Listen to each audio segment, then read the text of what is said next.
So I want to thank Scott again for the opportunity to have this conversation, this time in lovely Barcelona. Last time we did it in beautiful Dana Point. And as we were talking about this panel, we agreed it was going to be a conversation. We're going to have three parts. I'm going to share a few statistics that are germane for this conversation. Then the four of us are going to have a conversation between us kids. And then if there's questions from the panel, we'll round out the conversation this morning that way. But first, some numbers. In the industry that we love so much, the medical device industry, African Americans represent 3.4% of the leadership, and that is at all levels. 2% of funding goes to women-led startups, and approximately $1 billion has been invested in women's health technologies. And wait for it, $4.3 trillion is invested in the healthcare ecosystem. So 1 billion versus 4.3 trillion. So that grounds the conversation and tries to express the opportunity, I believe, that we have to move the needle in the right direction. And all of us are doing it in our own unique ways. And to start the conversation, I was going to start with Nicole and ask you, what investment trends have you seen over the years, particularly with the lens of DE&I, and what do you think works well? So I would say that it's been a continual progression, I would say. At the beginning of my career, there was a lot of discussion around how do we make treatments more accessible, especially chronic conditions, for different populations that may over-index to those chronic conditions. So if you think about something like diabetes, whether we're talking about it in the US or even outside of the US, we see that index much higher in communities of color. And we know that something like that also leads to higher contingent or higher percentages with hypertension, things like that. So then we started to migrate from not just having better treatment therapies, but really starting to think about, okay, what does access really need to look like? And those discussions started more around cost of care and how our different payment systems maybe were had an imbalance associated with them. And I think now more of our discussions are really, yes, we have to get better therapies for different populations. Yes, we have to increase access, but there is something about culturally appropriate care. And that's a term that we use maybe more so in the US a little bit. But we have started to see more discussions, more funds, more programs and opportunities focus around when you are talking about delivering care, when you're designing the therapy, even when you're looking at what type of questionnaire you should use, it is not a monolithic problem across the country. There could be cultural differences, but there could also be regional differences. Something that I might use in a rural setting may have a completely different need than in an urban setting. And so when we've started to look at diversity, equity, and inclusion, it has become a much broader discussion, I think, which I love because I always was a proponent and still am a proponent in our industry that it's not just about the ethnic diversity or the gender diversity, it is about the full diversity of what you need to have at the table. And I think healthcare, out of all of our potential industries in the ecosystem, is the place where that touch point really becomes critical in the discussion. It makes me think, and then I would really be interested if you have any thoughts, not to put you on the spot, Esther, about what it looks like in the UK or in the EU more broadly. Because in the US, we do talk a lot about cultural competency from an ethnic lens. Hafiza Muhammad, who was a keynote speaker or as panelist at Dana Point, has a mental health solution with cultural competency baked into it through an ethnic lens. But there's neurodiversity, there's gender, there's all these different lenses in which you can look at cultural competency. Do you look at it differently or have a particular point of view from your spot in the UK?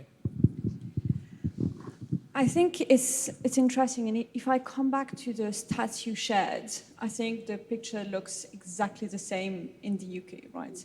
2% to female founders, 0.4% to Black-founded companies. But when it comes to healthcare, I think 2 years ago, there's been this massive report and study done by the government, and the UK has come across as the second worst country amongst the G20 for the gender healthcare gap. So that was a big bit of a shock. They did a deep dive, built a strategy, and we start seeing some changes on the gender aspect. And I think we've been talking a lot about that. There's some bit more investment going to women's health. The femtech sector is becoming more visible, although it's, I think, only 2% of the digital health funding going to women's health. But coming to your point about ethnicity, every time I hear about those analyses, it's US, is coming from the US, because I think it's more, the problem is more pregnant and it's more, there's more awareness about it. However, with AI coming and being, everyone in the healthcare is thinking about how are we including using AI and the negatives of it, there's a lot of thinking on, especially in the NHS side, how are we collecting data, making sure, we want to do so much with the healthcare data, so how are we collecting and making sure we don't have biases so we can highlight the inequalities and we can look for solutions for it, because I think, and we'll talk maybe about it later, is the power of collecting data to find solutions around diversity and equity. So I think it looks like this, we are earlier in the journey. It's all about identifying their biases, how are we solving them, and getting stronger data. I think that you have, in the funding side, you have more funding specifically for women's, female entrepreneurs, female startups. You have really few angel networks or funds for Black founders or ethnic minorities. You made me think of two things. One, at the fund where I'm fortunate enough to work at, over the course of, I would say 2 to 3 months, we met with no less than 4, I think 5 menopause medtech companies. And it got my head to thinking, like, is this a real trend? Are there more VC dollars? And then when I started looking into the amount of capital going into women's health solutions, it's still a small number. But it seemed like maybe a ray of hope. So that was one thing that you got me thinking about. And then I remember I worked at the FDA from 2002 to 2014. And I remember for that entire time, when we looked at clinical data, we never asked about ethnic diversity. We did not ask about ethnic diversity. We didn't ask about, distribution. Maybe we asked about the distribution between men and women. Now, there's specific language in the breakthrough application to give you credit if you're addressing health disparity, and with the potential TSET additional reimbursement. If you're breakthrough, you may be looking at ethnic diversity, and therefore you may be rewarded with reimbursement. So I feel like those are some green shoots, but I don't know if anyone, what do you think? Well, what I was going to add, Esther, I think you make an excellent point. There's the aspect of gender diversity and making sure that we are addressing more health issues that are specific to women. But if you look across healthcare, I would argue that we can identify conditions where women indexed more heavily than men, but our clinical studies don't reflect that. I sit on the board of the Alzheimer's Association in the US. Women are diagnosed with Alzheimer's at a higher rate than men. People of color index at a higher rate for Alzheimer's than non-people of color. But the clinical trials don't reflect that. And so I think it's really important in our discussions, again, that when we're talking about the diversity, that we're really sitting in those boardrooms challenging each other about, for this condition, are we being reflective of the population that we're trying to serve? Or, and I will admit I've been guilty of it, are we trying to complete this trial as soon as we possibly can so that we can make it through the FDA as soon as we possibly can, or whatever it may be, so that we can get to market? And we'll worry about that on the back end. And I think that is the push and pull in our industry more than anything else. Absolutely. And we could start rattling off all these conditions where people of color are impacted. I'm thinking about solutions for autoimmune conditions like lupus, and Black women are impacted more. Tracy, when we were prepping for this, we talked about secret sauce. And I wanted to learn more about your fund and how you think about the role of women-led companies in your strategy and your secret sauce. Absolutely. Thanks so much, Kwame. And I think this is a great lead-in. And so at Avestria, we invest in female founders in healthcare life sciences, as well as women's health. And we define women's health very broadly, because really, I think we should be talking about healthcare. Women's health includes cardiovascular disease, autoimmunity, right, neurodegenerative disease, as we've just talked about, right? And then obviously things that impact women exclusively, you know, like reproductive health and things like that. But when we're thinking about secret sauce, right, I think there's a couple things that I want to highlight. One is being rigorous about your data, right? So I'm going to bring my clinician hat into that. So I'm a long way from my clinical training, but you know, when we think about, for example, something like a glomerular filtration rate, which is a measure of kidney function, right? For Black people in the US, right, the thresholds for defining poor kidney function were historically different than what it was for white people. And there is absolutely no biological basis in that difference in threshold. But it makes a real difference in terms of access to care, in terms of who's defined sick enough to get dialysis, and in terms of who's defined, you know, in different categories. So I think that's one piece, right, where we have to really interrogate, are we sticking with this, you know, historical legacy way of doing things, or are we really being rigorous about how we interrogate the data? And we think about women and cardiovascular disease, okay? Cardiovascular disease is the #1 killer of women. And for one example, you know, the size of a normal aorta in a man is 4 centimeters. Now that's generally dilated in a woman, but a woman who has a 4-centimeter aorta will not necessarily get treated because she'll be seen as having a normal aortic diameter. So I think that when we think about this, there are real biological differences between women and men at the cellular level, right? And those translate into much larger differences. So I would highlight that being incredibly rigorous about interrogating the data, really going back to the unmet need and stratifying your data at the earliest stages, right? From animal models, right? From, you know, your very early data. The more you can do that, the more you can rely on that and generate improved insights and better outcomes for your patients later on down the road. So I would say that that's #1.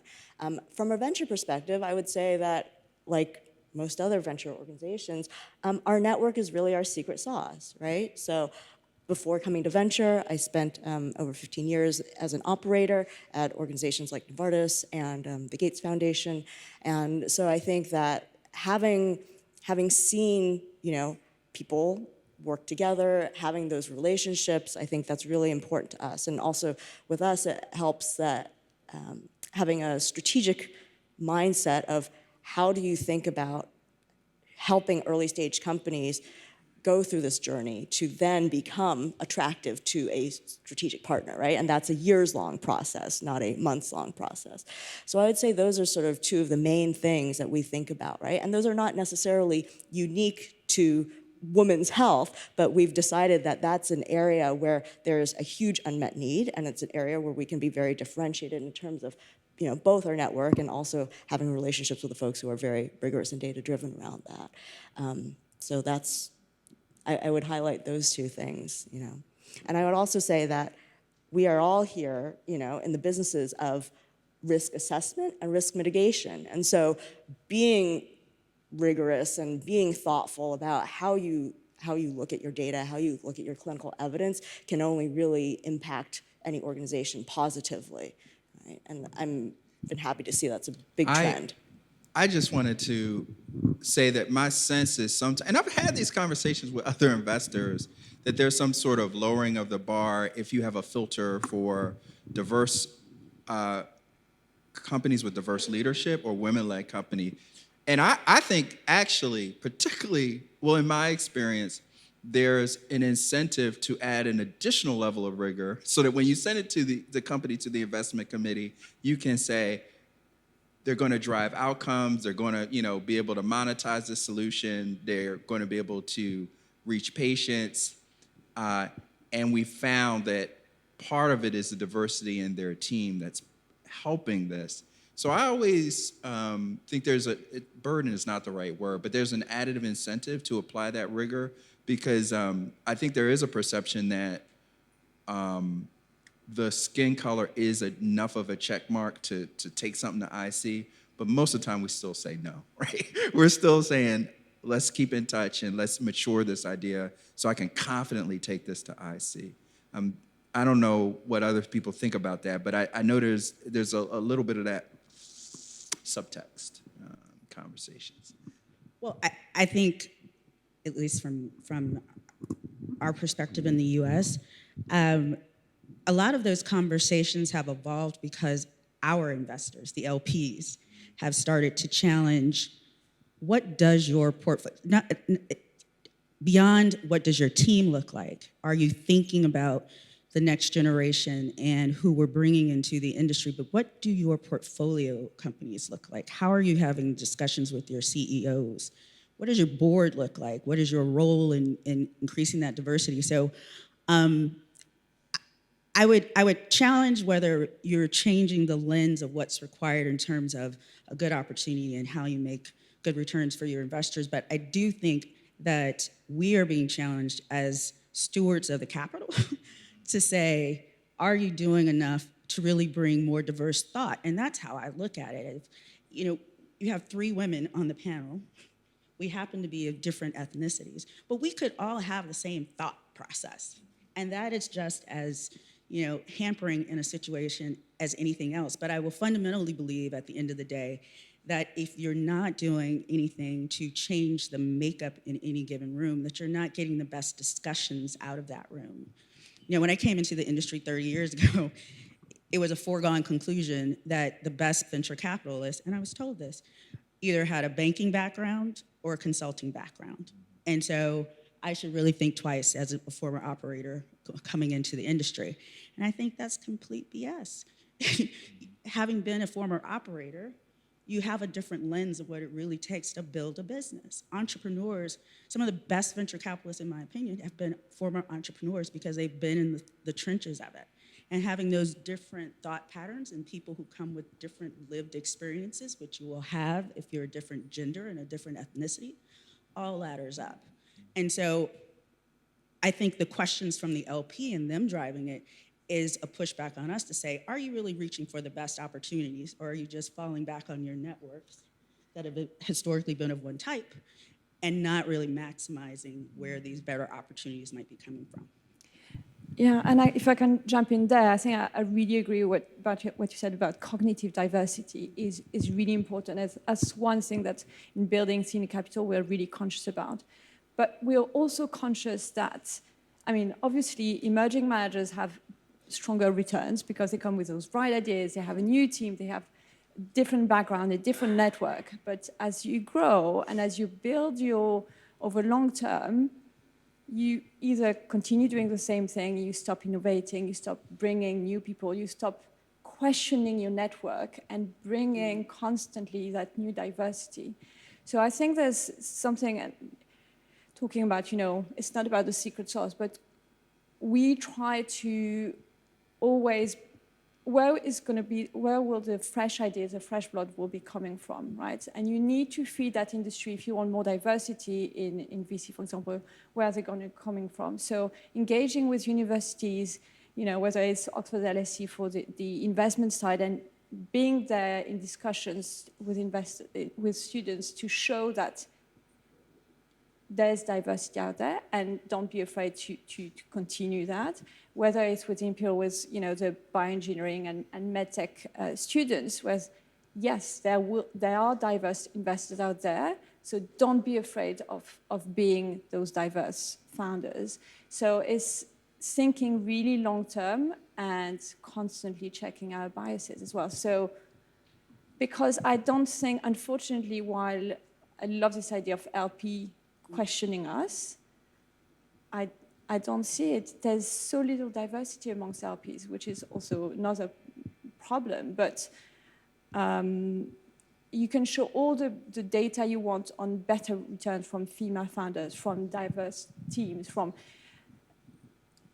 It's not, this logical argument hasn't moved the needle fast enough. So they are part of the equation, but I don't think we should rely on them, and we should constantly question ourselves over the long term and question others in our industry and try and move our industries, whether it's healthcare, medtech, or the investor side. So I think that's fascinating. In the U.S., there are a couple events that have taken place. I'll just rattle them off.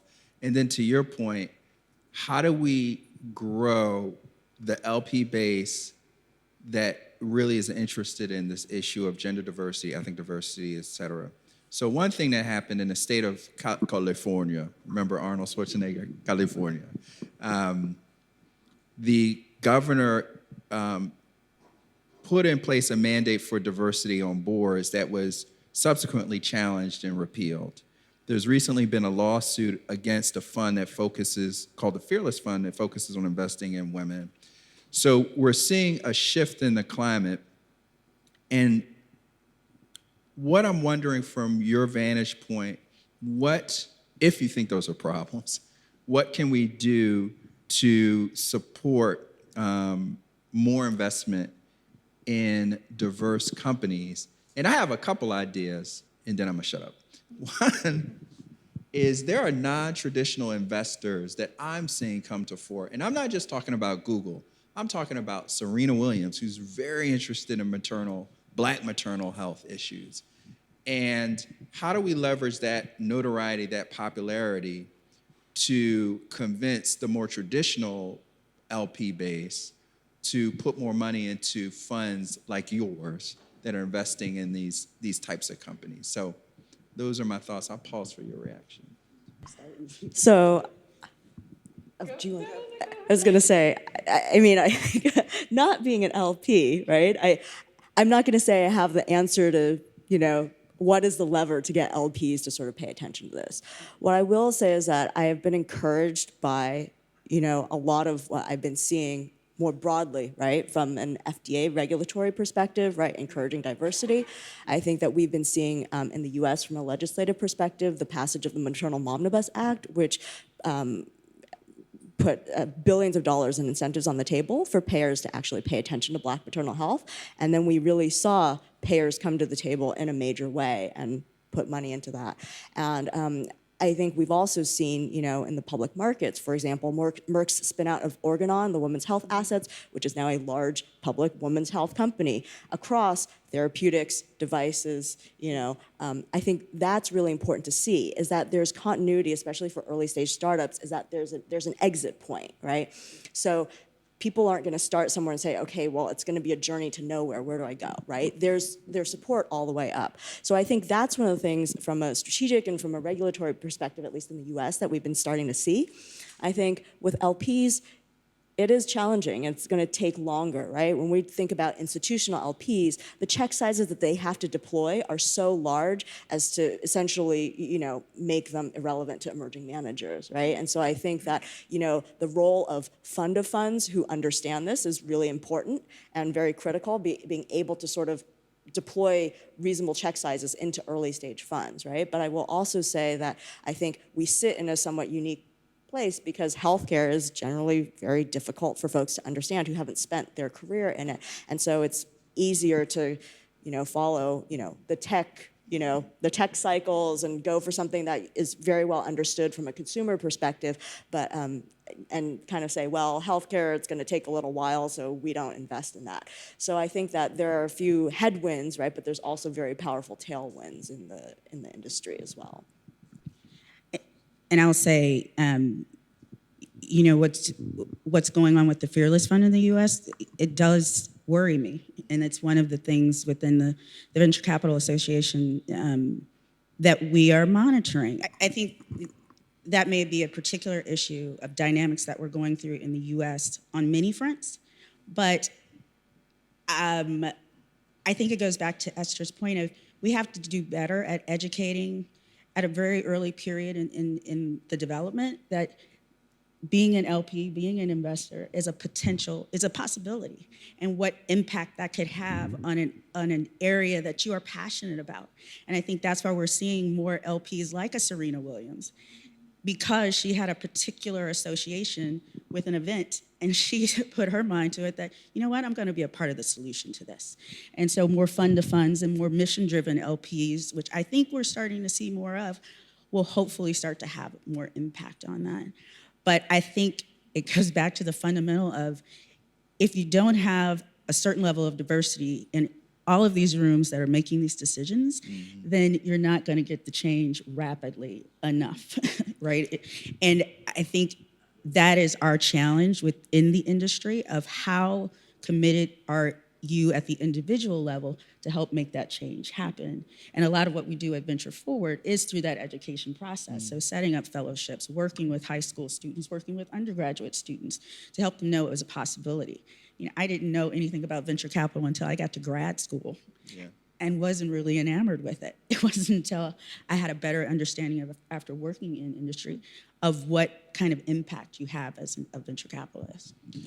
Yes, Esther. Yeah, if I can just add, coming back to your point about LPs, I think there's this question in the UK. So we're lucky we're backed by an institutional investor making a big check in the fund, but not because we are female GPs, not because we are investing not only in women's health, but in women's health, and not only because half of our deal flow is female founders, right? Not for that, for the whole package, obviously. But they are being questioned. So they have a program for emerging managers, but they are being questioned. Their role is to invest in gaps in the market, in where you have an imbalance, right? Where the normal market is not addressing the problems. But they don't have a program for female funds that back female founders. They don't have a program for ethnic minorities. And why is that? So I think in the UK, where there's so much money through tax support, etc., to feed innovation, and especially in healthcare, why are they not making that next step? And they've said, we don't want to have those programs yet. It's not the solutions. We don't want to target specific group of people.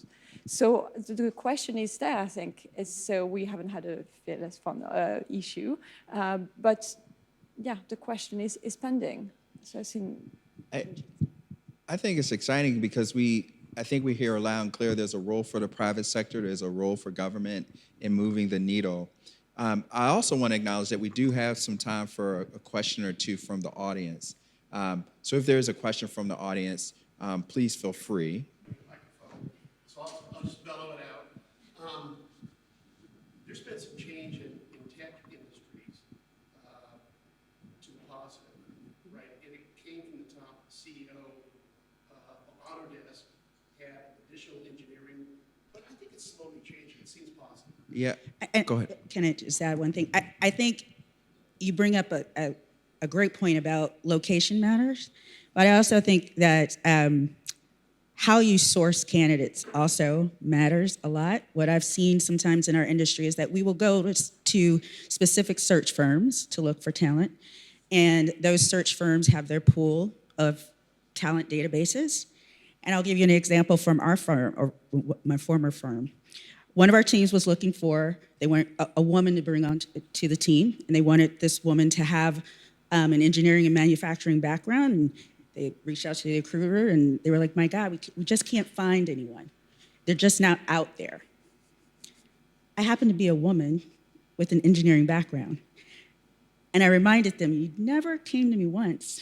I didn't even know you were searching for that person to talk to me about my networks and what organizations I would go to So I think that part of our challenge is to open up the doors and really think about how we search for talent even in a lot of these companies. And I think tech has started down that road ahead of healthcare. And one of the challenges in healthcare, and we hear this from a number of firms, is that they do want to find more diverse candidates. They don't know where to look a lot of times.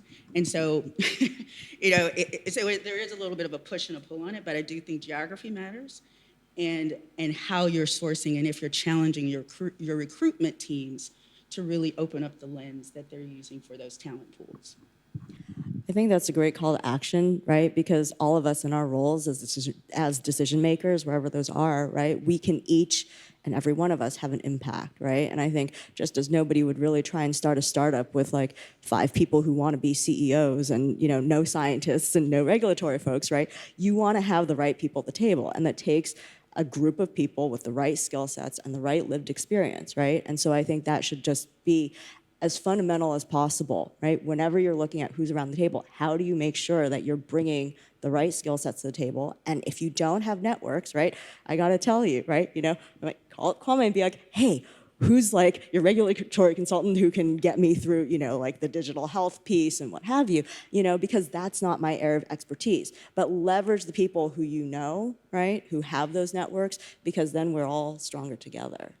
And I think that's where, sorry, just to finish on that, the role of the investors to ask those questions. Have you thought about your locations to solve that?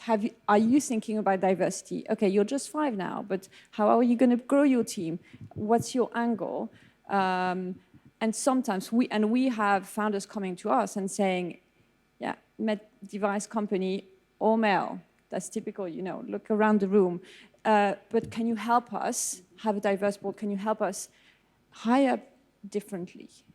So I think investors have a role to play or support with networks as well. And I will say, we also invest in men, right? But when you have folks who are really interrogating the unmet need thoughtfully, that's a very impressive thing, right? Rather than people are saying, hey, I'm going to check the box here, right? So. We have another question, yeah? Yeah, I'm Alan Ruskowski from Citiback Systems. Others can have capability in minorities and women. We've got countless players. I love it, I love it. Any reactions to that? No, I think that's why you do see funds like those who have an affinity for women's health issues. They do tend to be more proactive around those exact types of things, and go to or try to locate those entrepreneurs, those clinicians, and those researchers who have particular expertise in that. Got one right here. Excellent. And I appreciate you for it. And I think that is why it is really important for us to support those funds who have a specific focus, whether it is based on gender or based on ethnicity, because there are conditions that will over-index in those areas. And that's why the discussion is really important. And in the US, why we have to keep fighting to not look at it as an anomaly for anomaly's sake, that there are biological and clinical reasons why it's a particular focus and a particular need in our market.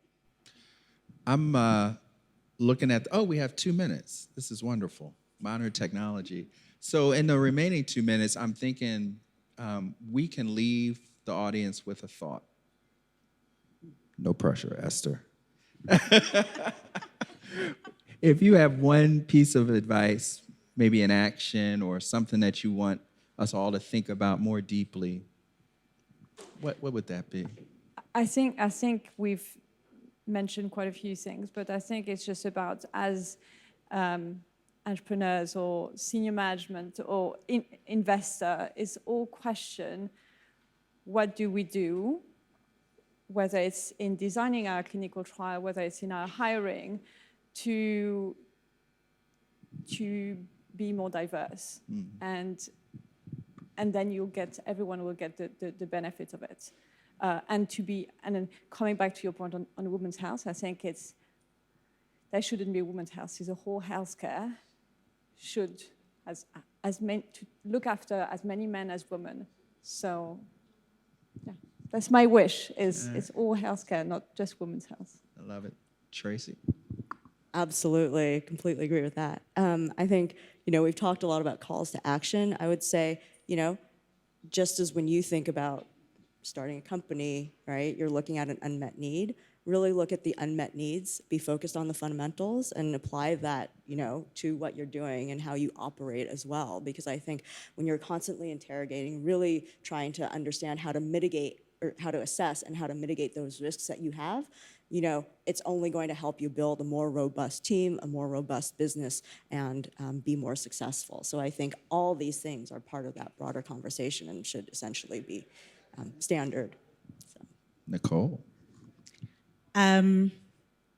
So I would leave people with, we are, and I think we said this, we're fundamentally in the business of risk, both as investors and entrepreneurs. I'm in this industry because very early on, someone took a risk and made a bet on me. So my ask of everyone would be, when you have these decisions, take a risk, get uncomfortable, make the bet on a person or mentor the person who might be the least likely choice, but might have the highest potential. And be the person with the most different way of thinking about how to solve any given problem. Because that's the way I think we change these discussions and accelerate what we talk about in terms of diversity, equity, and inclusion.